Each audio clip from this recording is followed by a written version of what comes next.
South Korea's Yoon Suk Yeol awaiting his freedom from detention after a court in Seoul cancelled his arrest warrant following an appeal from his legal team. The impeached leader had been in custody since mid-January on charges of inciting an insurrection following his martial law declaration. Now, Yoon's lawyers had argued that his detention was unlawful.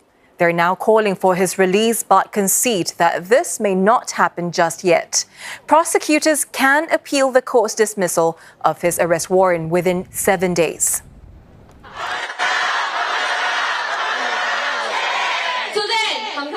Reaction to the news has been mixed as anti-Yoon rally is underway at Gwangmu Square to protest the court's ruling.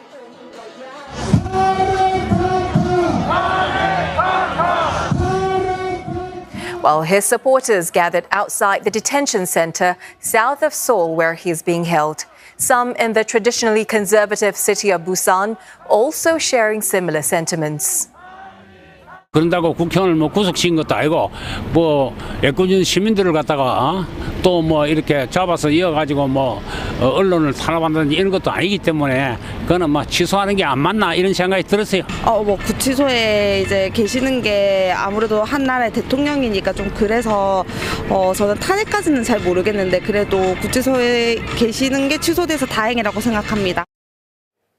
And CNE's Lim Yun Suk tells us whether the cancellation of Yoon's arrest warrant will affect his ongoing trials in court.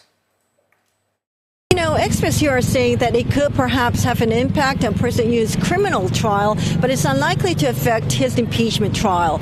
Now, right now, there are two separate cases happening here in South Korea with the impeachment trial at the Constitutional Court. Now, with the criminal court case, it hasn't really even begun here. The first pretrial proceedings have taken place, and then there's another pretrial scheduled for later this month. Some experts saying that the ruling on Friday by the Seoul Central District Court could work in favor of President Yoon at the criminal court.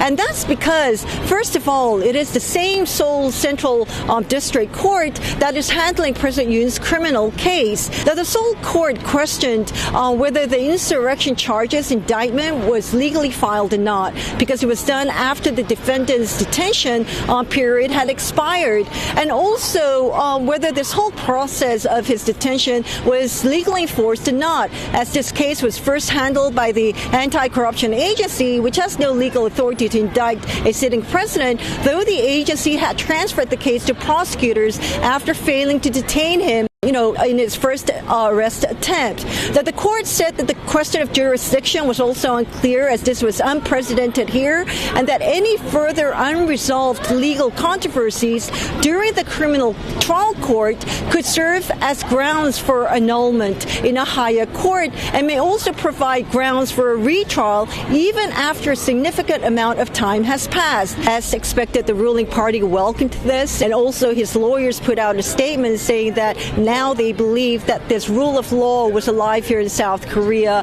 Meanwhile, the main opposition party held a meeting right after that ruling came out, saying that it was hard to believe what the court had decided to do and that President Yoon Suk Yeol should remain behind bars.